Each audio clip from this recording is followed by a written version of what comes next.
എൻ്റെ പേര് ശിവാനി. ഞാൻ ഇന്ന് വിഷുവിനെ കുറിച്ചാണ് പറയാൻ പോകുന്നത്.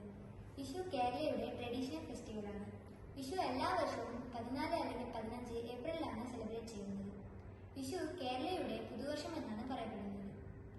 വിഷു അന്ന് രാവിലെ കണി കണ്ട് മുതിർന്നവരുടെ കൈനീട്ടം വാങ്ങുന്നത് നല്ലതാണ് എന്ന് പറയപ്പെടുന്നത്.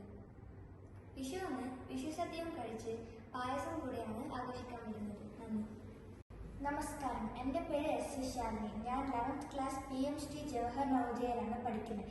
ഞാൻ ഇന്ന് ഓണത്തിനെ കുറിച്ച് പറയാൻ പോകുകയാണ്. ഓണം കേരളയുടെ ഹാർവസ്റ്റ് ഫെസ്റ്റിവലാണ്.